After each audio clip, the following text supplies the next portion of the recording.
From two dirty painters to multiple seven-figure business owners, I'm Redion. And I'm Karmelo. I'll be giving you guys the insider secrets to take your trade business to the next level. From crazy stories to proven strategies, get ready to supercharge your business with us. Welcome to the Dirty Painters Podcast.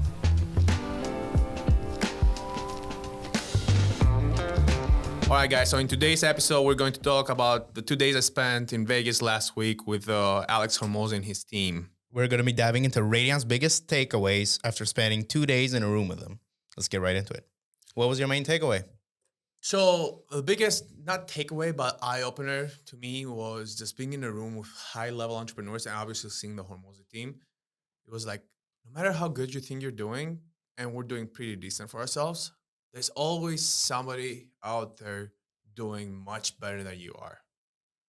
It was a huge eye-opener for me. It was a good humbling experience to expose myself to so many ideas, to so many different businesses, like seeing some crazy numbers that I personally thought they were not possible. And then most of the people in that room were like, they had the proof. They had legit businesses running out. No furus. There was no furus in that room. No furus. So We don't like them. The biggest takeaway was like, wow, there's actually people doing those numbers out there. So it kind of gave me like a little bit different, not motivation, but I kind of like, okay, if they can do it, why can't we do it? So that was kind of like, it was a great trip. It was a great investment to go out there, spend 2 days with people who are doing better than you and people who are smarter than you, because I don't like being the smartest person in the room. I like always learning. I like always asking questions. I like always seeing people that are doing better than me, doing things better than me, so I can learn from them, so I can implement them in my business.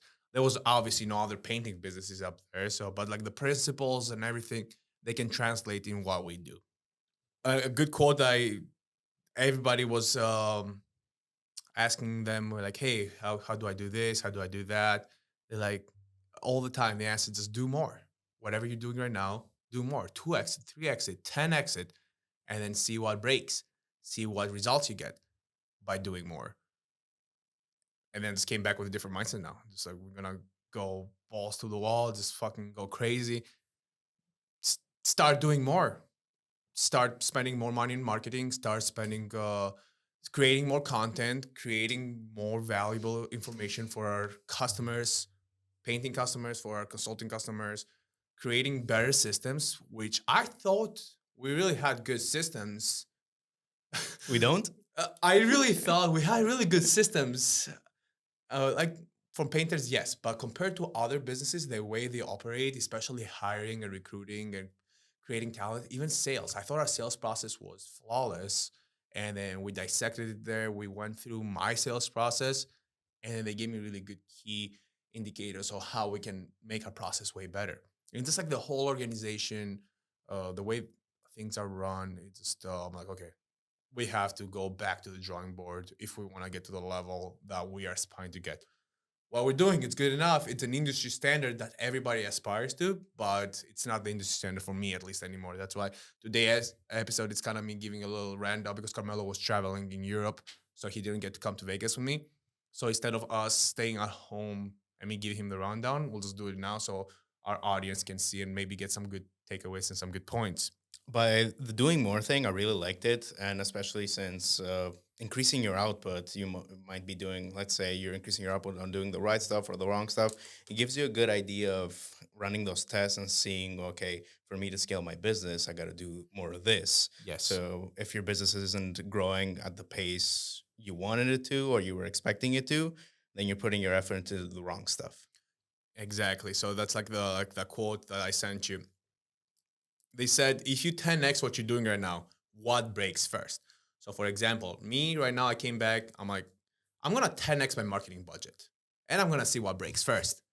It might be our sales process. We might not have enough estimators. We might not convert high enough, or might be our systems, might be our production. We might not be able to convert the jobs fast. So I'm going to find out if I 10x my marketing budget, what's going to break first, which I'm guessing it's going to be our production, because all of a sudden we get 10x the leads, our sales rep, us will go crazy. And I'm like, okay, how do we get all those jobs done? Because we can sell the shit out of paint jobs. So hopefully the only issue is the production. Might be the sales, might be we might not be converting as high. So we're gonna go back on the drawing board. We're gonna go back on the drawing board for our sales process no matter what. We're gonna not redo the whole thing because our the thing that we have works great, but we're gonna focus more on the sales objections, which we get a lot. We get a lot of the sales objections from our customers. And what's our main objection that we get all the time? Pricing.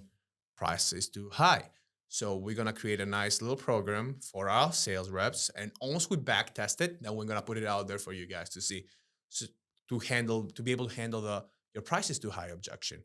We want to increase the certainty of the customer, so we eliminate whatever objections they have. Yeah, we're gonna be having 2 hours, 2 days from now, with all of our sales rep a meeting on, hey Yes, yeah. guys, this is what we're gonna do. Now that we're both back in town, Yeah, because when you get those objections and you don't feel confident enough to answer, you start getting nervous, uneasy, and then you don't really close well. The client doesn't feel confident in you.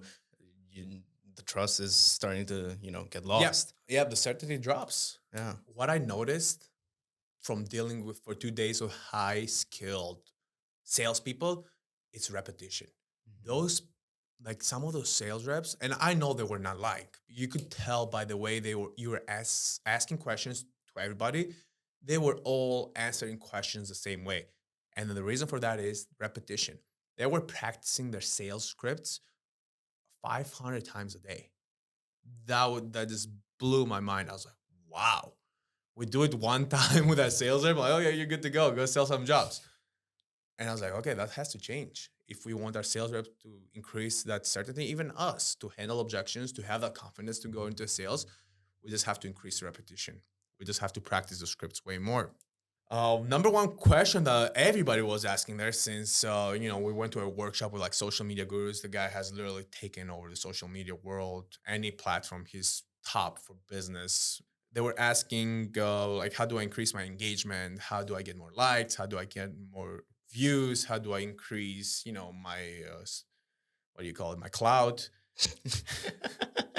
The answer that they gave could not have been any better. They're like, guys, stop stressing about all that. You're not trying to be a social media influencer. You're trying to run a business. And me, in my brain, as a painter, I translate like, okay, stop stressing out about your views, your if you're going viral on your spray paint videos. You're not trying to be a paint influencer and go out there and get free paint brushes and get some free tape and then make videos and or even get a free sprayer. And then it's like, what's after? Focus on trying to build a legit business and putting valuable content for your customers, because at the end of the day, the customer that's going to land on your social media pages, your Instagram, your Facebook, your website, even your website, your landing page, cares about gaining value and increasing the certainty. So what you need to focus on is the conversions. Does a customer that I drive to my social media page through paid ads, through marketing campaigns, convert into a paying customer? Because if you go viral and you get 10 million views, which you've done, But you get no jobs but you from get it. no jobs, what, you gonna go paint in India or you're gonna go paint in Texas if you don't have a business there? You get zero conversions. I know it's cool. You get millions of views, which a lot of, and I see a lot of starter up painting accounts or people who reach out to me for the consulting, and they're like, oh, how do I get more views? How do I get more likes? I'm like, those likes and views that you get, even if you go viral, they won't convert to jobs. So shift your focus into conversions versus engagement, likes, and then having that social cloud, because you won't convert to jobs unless you're traveling everywhere. So the hiring methods that you talked about, can you explain a little bit what was an eye opener for you? So yes, that was an eye opener for me too. And then because it's a struggle in our business, and it's a struggle for a lot of construction, painting businesses. Everybody complains that they can't find good people. Everybody. We have to. We used to complain to all the time. At the end of the day, it's your fault that you can't find good people. For context, when they were telling us when they try to fill out a job position, they get on average 800 applicants. 800. And then they run marketing campaigns to find those applicants. Like they run marketing campaigns how we run marketing to get leads for jobs. So they looking for hiring applicant leads. And then just hearing that, I was like, wow. I'm like, I get 10 applicants, and I'm like, that's great. It's all about the values gates. Goes back to do more. And then their whole team was crazy good. Everybody was so well trained, so well cultured. And it comes back to creating a company culture, which I think we've done pretty good in a certain level. All our guys, I mean, you guys can see all the Olympian crews. You can come by and see all the crews, clean cut, respectful, well spoken. They don't do drugs. They don't smoke cigs. Um, And then talking to one crew leader, it's like you're talking to another crew leader too, just like they have with their salespeople, which exactly. is a very good thing that we set up Yep. and intentionally too. It's not. Yeah. So our company culture is great, and we're easy to bring people in that fit the company culture. But it's like it was an eye opener to me because every time we tried finding a crew, we tried filling a position for sales rep or a production manager, we stop at like 10 applicants and I'm like, okay, let's do some interviews. And then we're like, oh, those 10 sucked. And we just put it on the back burner, like, oh, you can't find good help. And we're not, like, we do it ourselves. And I'm sure a lot of people out there, they'll do it too. Like, you'll get busy. You'll put an ad out on Indeed, on Craigslist. I don't know, wherever you're finding people these days for work. And then you get a few applicants, you try them out. You have no process of pre-screening them, which that's another thing that they were doing great. They have all these questions, they got all these tests, they have all these interviews that they do to make sure they don't just bring just anybody that they find on the street to their organization. And then the main key point that they have is like, do you fit the culture? Do you have the work ethic? Do you have the ambition to join our organization? And then they rip through it's volume, and then eventually find they'll go through 800 applicants and they'll find one to fill in the position. So that's another thing coming back from that workshop that we're gonna be doing. When we need right now, we need sales reps in Miami. And then I was talking to my partner down there. He's like, "Oh yeah, let's do an Indeed, and we'll get." I'm like, "Okay, we're gonna do an Indeed ad, but we're gonna put some serious budget behind it. We're gonna get at least 100 applicants to start, and then we're gonna work on our pre-screening process. We're gonna make sure whoever comes, they fit the culture. They understand what the requirements are. We understand what their needs are, and then we can bring them in and train them. Big That's a eye opener. major change that we're starting. We started already right away yesterday. Volume on applicants. Never bitch about not being able to find good help, either if it's your crews, your sales reps, your production managers, whatever it might be. Don't bitch about it. You just didn't do your due diligence to find the right people, and you didn't put the systems to be able to pre-screen and get those good candidates that they're going to help you accelerate your business. Another thing that I was proud of that we're doing, it's the pay structure. Very similar to theirs. They give people opportunity to grow within the organization. I was very proud of that. Us, which we've only been in business for 6 years, but we're thinking forward. We're like, okay, we gotta give the people the opportunity that join our organization, that join the company, the opportunity to grow. We don't cap people, and we talked on a previous episode too. We don't cap people on their potential. If they want to grow within the organization, they have room to go up, change their roles. You can start as a painter's helpers with us, and you move up to a master painter, you move up to a crew leader, and then you can be Project manager, project manager. You can be a salesperson. salesperson, estimator, because like we said previously, the best salespeople in the paint industry are people who understand the field as a painter. And like for us, example, we were painters, and then we became great salespeople because we understood the field. That's for the hiring methods. Like we said, we were doing things completely wrong. We're changing it completely. I'm hoping you guys are changing it too. And it doesn't take a lot of money to run ads on Indeed. Yeah, this is an example of doing more. Again, Do more, and do more about your company culture too.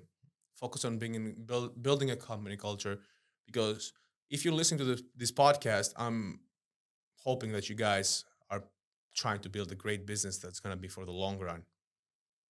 So do more, even with your hiring processes. Going to the sales, like the guy I talked to for the sales there, he was a straight savage. He was a killer. So the one thing that they told us about was the repetition, how much they practice the sales scripts. and then how do they handle objections.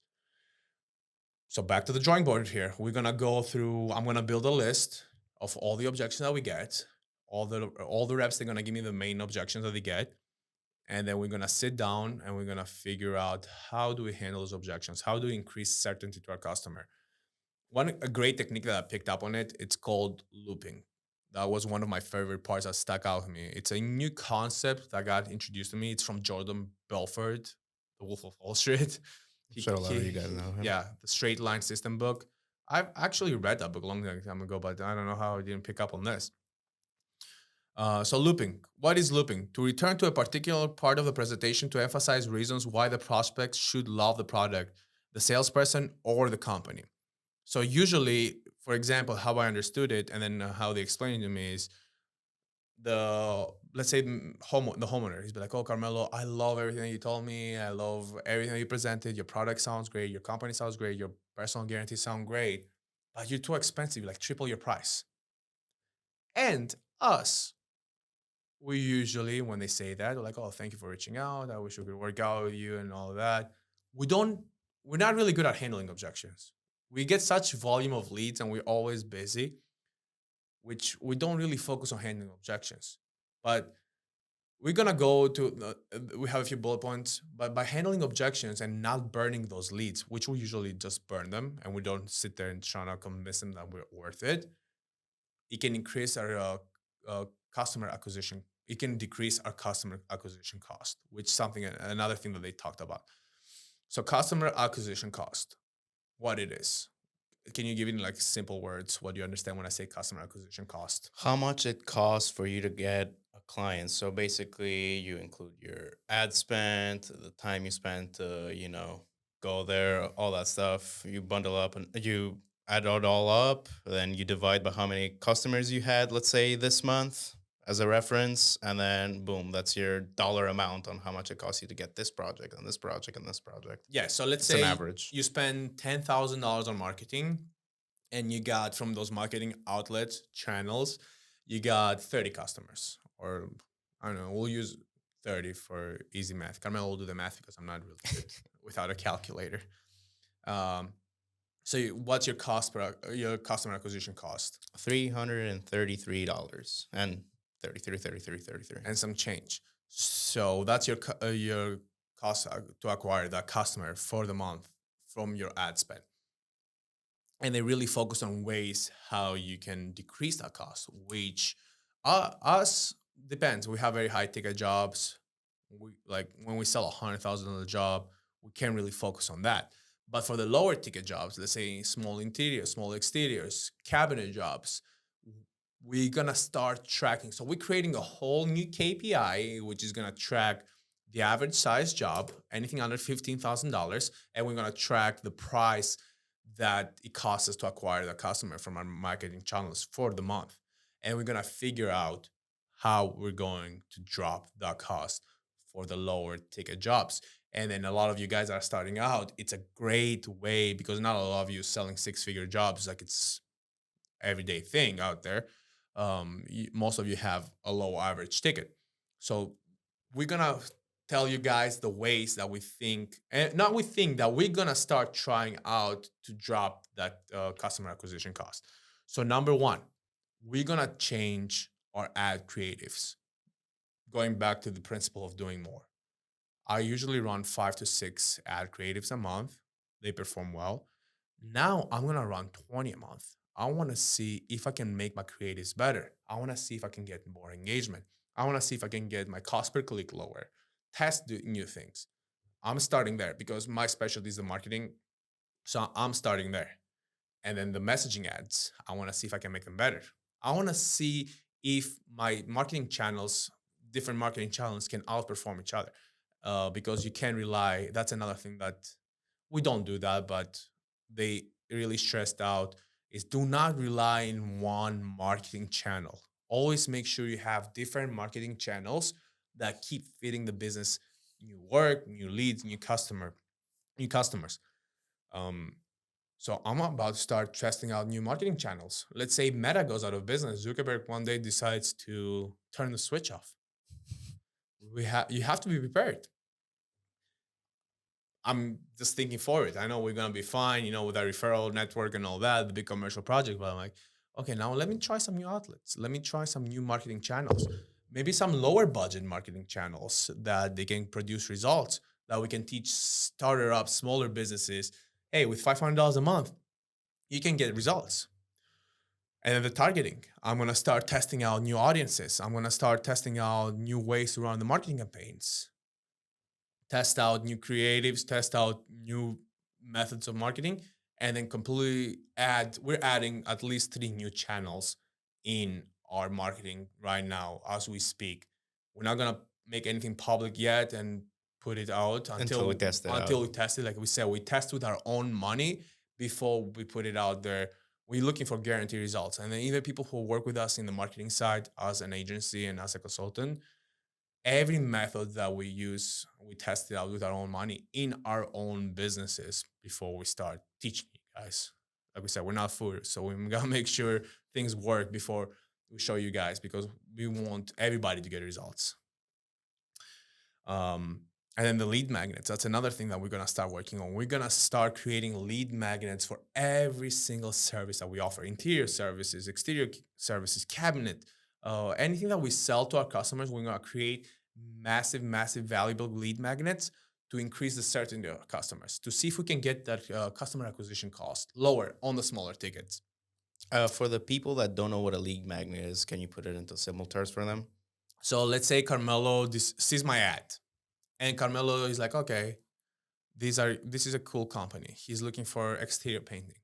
So a lead magnet would be a piece of content, let's say a PDF, a presentation, a video, something that I'm gonna give you for free, but you're gonna get value out of it. Something that the average person would sell you, but me, I'm just giving it to you for free. And then you're like, okay, this guy gave me this for free. Your certainty levels go up. So you're more likely to hire me pretty much. Got it. Like one of our lead magnets, it's a free color consultation. And a lot of painting businesses out there, they charge for color consultations. They'll be like, okay, it can range anywhere from $100 to $300. But our lead magnet is we give a color consultation for free. And it costs us our average cost per color consultation is like $300. Let's say somebody like Maybe more if we're yeah, doing it yeah, ourselves. maybe more if we're doing it ourselves. So let's say 300. Because you're gonna go out there, you're gonna spend 2 hours to put the colors up. You're gonna go through colors with the customer, or if you hire a designer, it might be more expensive. You're gonna go buy the samples. Each sample cord is like what, $10. You're gonna put those up. You're gonna sit there with a homeowner. They might not like it. You might have to do two more samples, and then there goes your $300. But that customer got so much value by you just doing that for him. So that's an example of lead magnets that we use currently. Do more. Now we're gonna be doing way more lead magnets. We're gonna test them. We're gonna see what our audience, what our clientele likes. We're gonna get feedback. We're gonna create new lead magnets. We're gonna split test them and see what works better. And that's for the advertising. I'm handling all that side. Next, it's the sales team side. It's gonna be the engagement. Like we said earlier, a lot of those leads that they give us those objections, we burn them. Or if we make a lead comes in, we make three touches and we burn that too. Like we're like, okay, these guys are not interested. They're not serious. They're not gonna hire us. We're gonna really focus on re-engaging those leads moving forward in our business. So in our CRM, the leads will be like, okay, this one we booked an appointment. This one we booked an appointment and we scheduled an estimate. Lost, won, or never responded. It's our ghost file. So now we're gonna go on our ghost file in a CRM and we're gonna have a dedicated person and we'll be like, okay, your goal, all these hundreds of leads that they ghosted us, it's to re-engage those leads. How? I don't know yet. We're still working on that with Carmelo and our sales team. But that's one thing that I was like, okay, we need to start doing this. Our customer acquisition cost is going to drop lower. We're going to close more jobs and we can increase our revenue significantly by re-engaging with those ghost leads or people who didn't even answer to us or they never made a point of contact. Keep re-engaging them. And also figure out what's the best way to re-engage them. they want to integrate it to their CRM to automate the re-engagement pretty much, because we don't do it. That's a thing that we don't do. We haven't really needed it because we're always busy. Our sales reps and us, we're always selling jobs to hit our monthly quota. But now I'm like, okay, it's time to do more again. Yeah, it is time to do more. We were good about starting doing the follow up too. Like a few years back, we didn't really do it, but right now, again, we got to do more. Now it's time to The do more. non-responsive ones, got to Hire, make sure they're um, those non-responses there. because it costs money. Like that's another thing. It costs money to bring that lead in. It's Those 100 non-response leads. Let's say if you have what will be like a good average on you even getting that I was messaging thinking conversation? even 5%. Yeah, Even if we close 5 customers from those non-responsive leads, that's great. Our average ticket $10,000. That's 50K extra.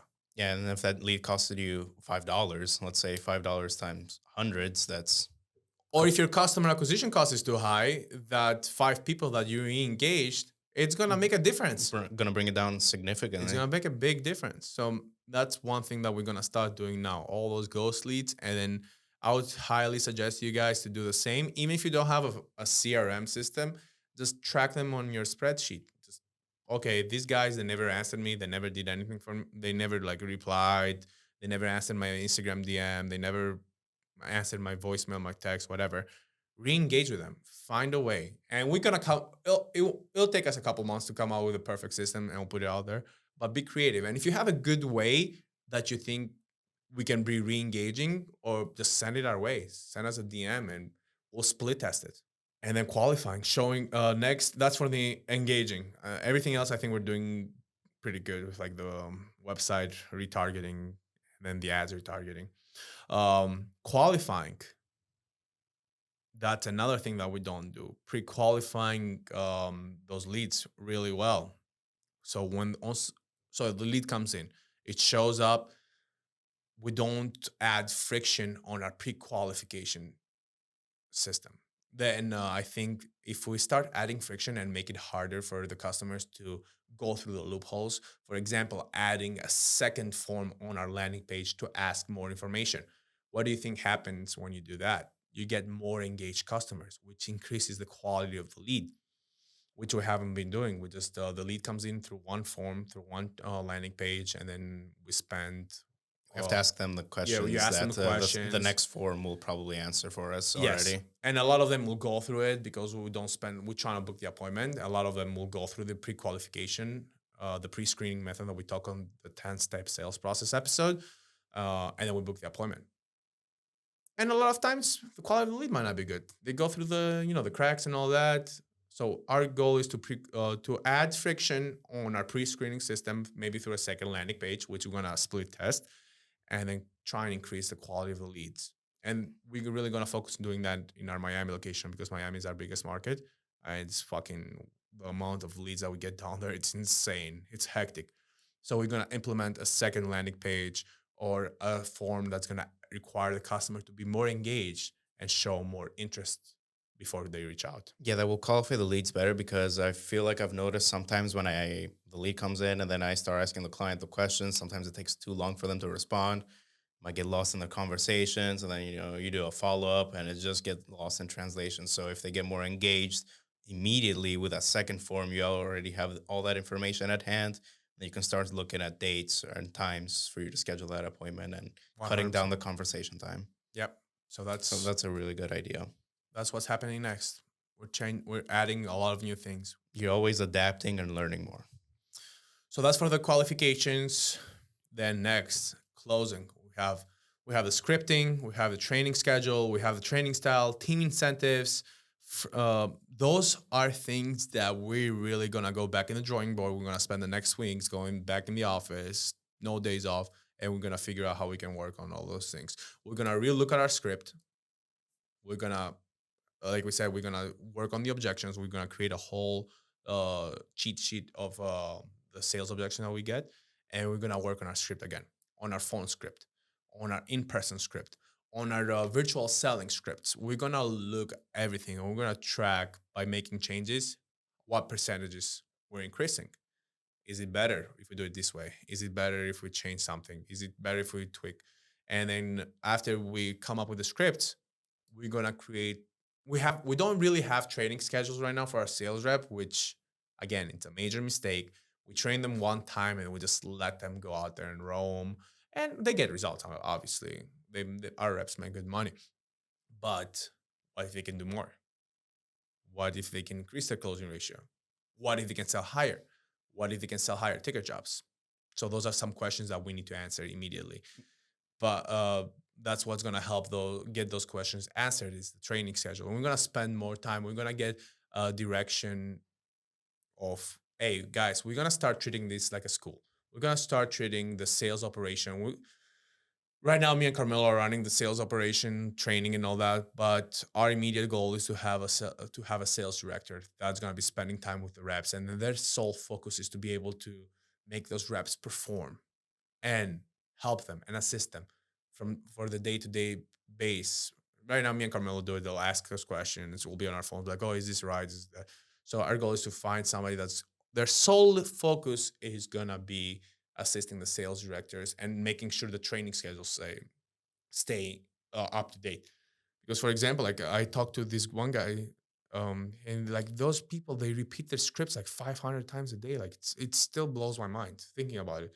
I'm like kind of bamboozled when I came back in Tampa. I'm still like recovering, and we didn't even drink, gamble, or do anything. I was like, I feel like I'm hangover just from all that influx of information that I got and all these ideas. I'm like, okay, I need to start implementing. So I'm still organizing my thoughts. It's like a day after I got back, I was like, wow, so much to process. Yeah, but that repetition thing, the more I think about it, because how I repeat my scripts is, let's say, on to the next appointment, on to the next appointment. Never really do it to myself in my head or, out loud when I'm alone.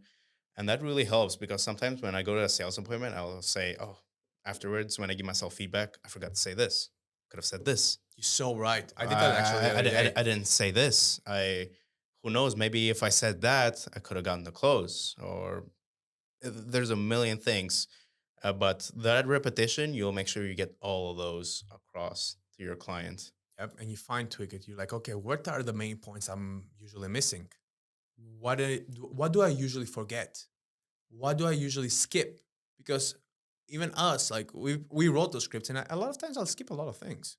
Yeah, you will skip one or two things, and then especially when they ask you afterwards, you feel like, oh damn, I should have said it immediately instead of them asking me to tell this right Yeah. now. So our course of action is gonna be we're gonna take our 10-step sales process scripts, and we're gonna go back in the drawing board, and we're gonna repeat the fuck out of them. Yeah, there's gonna be a recurring sales meetings with our salespeople, and then going over everything, their KPIs, their track all their data. It's a whole new system. Whole new system. We're gonna be different, guys. It's gonna be crazy.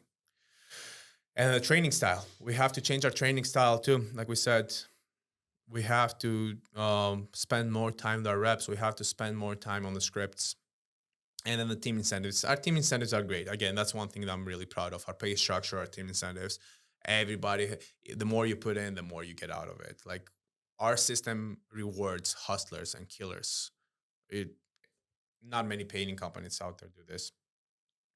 So that's for our customer acquisition cost. That's how we're planning on getting it down in the next. This is an immediate plan. This is the next 90 days that we're planning on taking action right away, and it's all gonna start with a sales meeting at the end of this week to go over everything, and then get feedback from our reps, get feedback hopefully from you guys out there if you have any good ideas that you think we could split test moving forward. Next thing that really blew my mind or got my gears spinning, it's LTV. And I know we talked about in previous episodes about LTV, lifetime value, but it's how do we increase that? And in our business, it's kind of hard because the average customer, once they get their house painted, spends 5 years before they need to repaint it. But our goal is like, how do we increase the LTV? And this week, no, last week we had a job that it was a great example of us increasing the LTV and then maintaining that LTV with those potential prospects that eventually they'll turn to customers, and then the customers that eventually they'll rehire us or refer us out. Yeah, we were talking about this just on the way here and how hard it is to track it because this example that we're talking about, this client reached out to me, I want to say 47 weeks after they found us on Instagram through another campaign that you were running for a cabinet job, and they got their exterior and cabinets done for 37,000 and some, pennies, which how can you track that? There's not really any way to track that, but you can kind of have a grasp of idea. Like we said, the content that you put out, it's a great way to increase the LTV. So once you get them in with your awareness campaigns, you can't just not post or not stay relevant because The content you put out is going to keep them engaged yeah, and when they're ready to go. that's a great way to increase LTV. Not a great way to track it, but to increase it. So like our marketing campaigns are mostly awareness campaigns, and we don't expect for the people who see them to hire us immediately, but eventually down the road we want them to hire us, to buy from us. So how do we make sure of that? We stay relevant in the marketplace every single day. We always put good quality stuff out there. We always showcase our befores and afters. We always showcase our high quality of work, the craftsmanship. That's a way to keep LTV with your potential prospects in the marketplace. What are a few other ways you can keep LTV? I feel like a good way we keep LTV is our personal guarantees. Would you agree on that? Yes. Because even though there's some jobs, I don't know, I've given this example before, but Michigan job, there were a few issues with the cabinet job. You and I flew out there, took care of it. Boom, client was super happy. That's personal guarantee. Nobody really else does that. 100%. Everybody else would be like, So if something what? goes wrong in the job, let's say 3 years that we did 3 years ago, we'll go fix it. That's a way to increase your LTV because you might not make any money when you go fix a job, but your personal guarantee, which is your brand's most valuable asset, is like, oh, these guys showed up, and that's gonna increase the LTV with a customer because like, okay, maybe I'll refer him to my coworker now because you kind of that's a also in a way for us to re-engage with those customers when things go wrong. I know we don't want things to go wrong, but when things go wrong, it's a way for us to go and re-engage with those customers and be like, oh, how's everything else looking? We'll take care of this, whatever it might be. Usually it's minor stuff. And we still go out and take care of them just so we can re-engage with those customers and then become relevant and be like, oh, do you have any friends that might be looking for painting? And those customers, when you stand by your word, their sensitivity goes up. So they'll be like, oh, these guys actually showed up. They weren't bullshitters about their personal guarantee. Even if it's through their own negligence, what they're calling us for, and we come and take care of it, in a way, they kind of feel, well, in my head, how I feel like they kind of feel obligated, like, okay, I gotta refer to my friend, or if I hear anybody, let's say they want painting done, Hmm. these are the guys to go to. And we've had a few clients that they have referred us to either relatives or friends because of Because of us going returning back. back Yeah. on fixing stuff that it's not really our fault, Yeah. but, we got your back. So, like, for example, I got, do you remember the lady that we did? She was kind of annoying. That she had a new construction home Yeah. with a little cute baby Yeah. out in St. Pete. So anyways, so her kid fucked up a cabinet, like completely destroyed it. So I was like, you know what? Personal guarantee. She's like, oh, can you fix this? Is this covered by the warranty? I'm like, lady, if your kid is a menace and goes and fucks up the cabinet with a fork, that's definitely not a warranty. But I was like, you know what? I was like, we'll take care of it. We'll come, I'll just drop off the door, we'll spray it. She had the touch-up paint. And it's been like a year and a half, 2 years. So I will take care of it. And she was like, thank you so much. And what? It costs like $50, not even an hour to fix that cabinet. Let's say $100 for conversation's sake. So it costs us $100. But then she brought her coworker that she works with. They're both nurse practitioners. They make good money. And then that lady, she just bought a new house with her husband and turned out a $24,000 interior job. Imagine if I was like, oh, that's not our fault. That doesn't get covered by a warranty, and I was being an asshole to her. And I was like, Douchebag. yeah, I'll charge you $300 to fix these doors. Most likely, she would have not given us a job. Not most likely. Like if it was me, I'd be like, fuck off. I'm not giving you this job. So those are some ways with your personal guarantee or doing right by people, even if it's not your fault.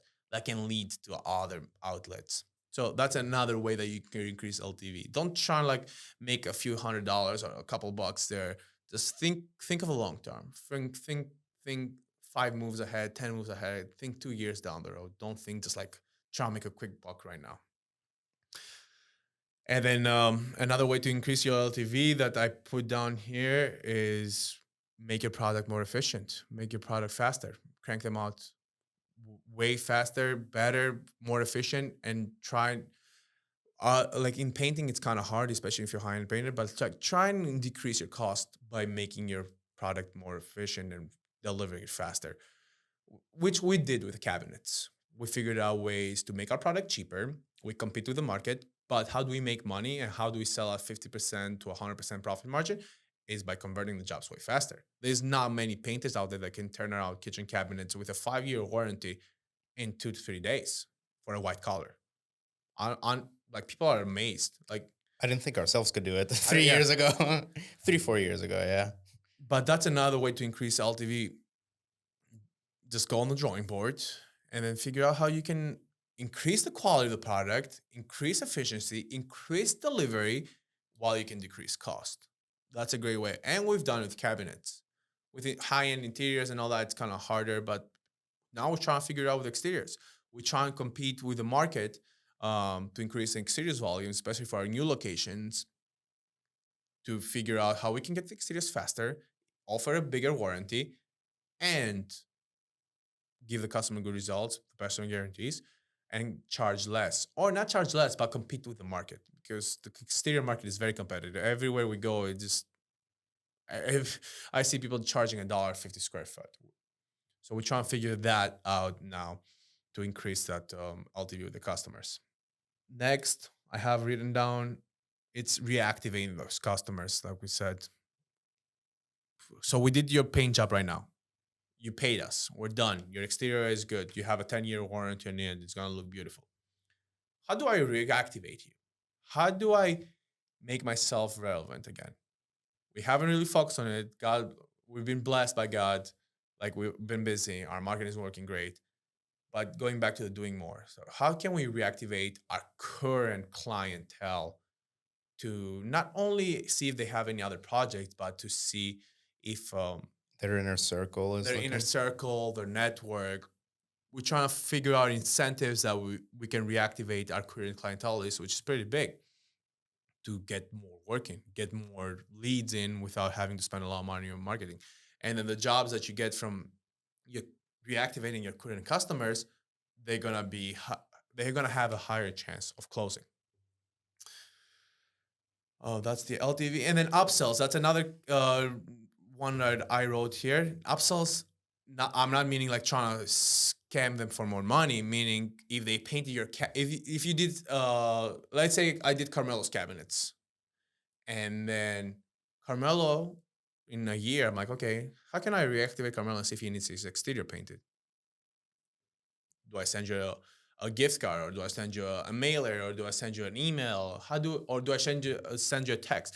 A good idea that I had is implementing. We haven't tested yet. This is all new to us. We haven't tested anything, so don't start. I mean, you guys can test them on your own risk, but these are all ideas that I have coming from the workshop. Upselling people like, okay, Carmelo, do you need your exterior painting? How do I say that without sounding too salesy? Or how do I reactivate him without trying to seem desperate for work or without trying to make it seem like I'm trying to make more money on him? That's another a way that I'm trying to figure out now. How do I reactivate Carmelo to get his exterior done? If you guys have any good ideas, let me know. I was thinking, what if you do like a year checkup? Hey, it's been a year since we've done your cabinets. Just wanted to check in with you and see how it's performing, if if you're having any issues, etc. Yeah, and that's a good thing that we're gonna start. It's all Yeah. just brainstorming. Or Right. I was thinking even sending them a $10 gift card on the birthday, like Starbucks or something. Just thinking out loud. Just writing Hey, happy ideas. birthday. How's your paint job looking? Just re-engaging with them either for the birthday or Christmas or like a holiday or Thanksgiving or something. Um, Keep like track of your customers' yeah, birthday.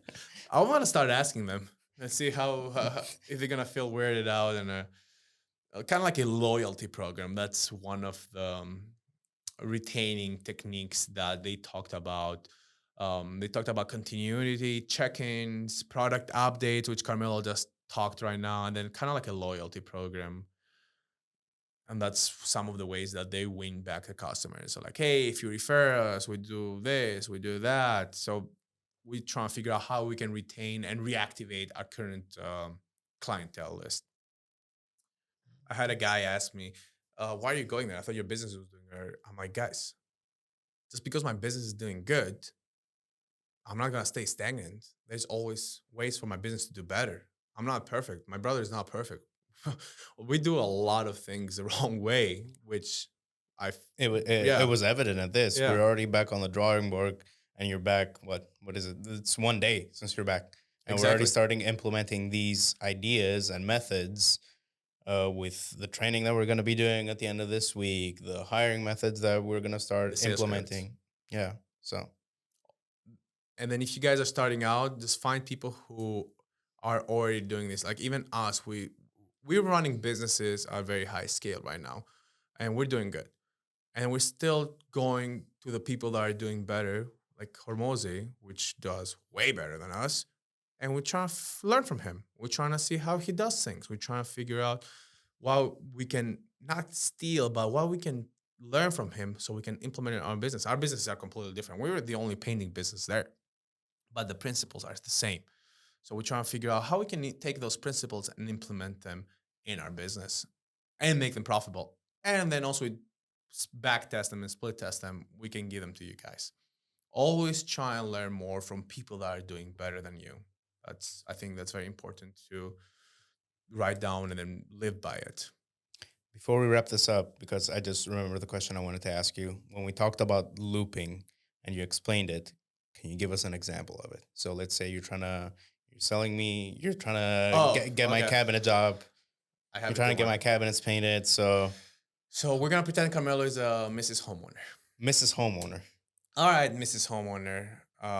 So I gave her the whole 10-step sales process, blew her mind away, show her the samples. I was like, I'm gonna give you a free call consultation. I'm gonna come here and spend 10 hours, 2 hours with you. 10 hours. Oh no. A lot of them turn into 10 hours. Yeah. But yeah, It's rare, but I'm gonna spend 2 hours with you to help you choose the perfect color for your cabinet. And then I hit them with the price. Maybe I didn't price condition right on that one, and she gets a sticker shock. She's like, too high. "Radiant, too high. I love everything you did. You're amazing. Your samples are like, eh, they're this just blew my mind. I never seen cabinet painted like that." So how looping a good example would be like, okay, Mrs. Homeowner, I know the price might be high, but don't you love how nice this finish feels? Don't you love the durability of this cabinet? Don't you love that it repels liquids? Don't you love that we're gonna be done in 3 days? We're not gonna distract you from your day-to-day operations. You can still have your kitchen back in 3 days. All my work is gonna be done at the shop. So I'm going back into my process and I'm identifying and retargeting the main points of why my process is good. And then you're gonna be like, It's all just a dump of all the positive things. You're correct. just reaffirming them. Hey, this is this is. So kind of like a Yeah. positive reinforcement. Like, hey, don't you love this? Don't you like me? Wasn't I nice to you? Things like that. Again, we're testing this. We're not really good at handling objections because we have such high volume of leads that we're like, you know what, on to the next one. But now, like, let's try things a little bit different. Let's spend a little bit more time with them. Let's do more. See how it's gonna turn out. We might not be happy. They're like, you know what, screw them. We'll fucking go on to the next one. But that's a good way to put looping into paint terms because again, these are principles by Jordan Belfort that he scanned and sold penny stocks, but he was really good at it. So we're not trying to scam anybody, but we're trying to take that principle that We're increases trying to certainty. showcase the value Yeah, we're trying to of increase working with certainty. us and our Yeah, because prices. we're not trying to scam anybody out of anything, obviously, but we're just trying to do them a favor by hiring us. That's what pretty much looping is. Like, hey, you're gonna be very happy with us. I know it's gonna be more expensive, but you're not gonna have to worry about this. You're not gonna have to worry about us not showing up or us taking your deposit money and never coming back. Fleeing the country. Yeah, so those are things. That's what looping is. It's pretty much reassuring your customers and increasing the certainty. That's how we're gonna start implementing our paint sales process to see if we can handle some of those. Oh, your price is too high objections. So this is pretty much it, guys. If you have any more questions, that was pretty much straightforward. Biggest takeaways that I got from our workshop, and those are some biggest things that I think we're gonna really start working on our business immediately, and then see how much bigger we can grow it, how further we can go. I'm already going to start implementing the looping technique tomorrow on my sales appointments. And we're gonna train our sales reps on it. Almost me and Carmelo start back testing it. Do you have any questions that you wanted answered from the story, or?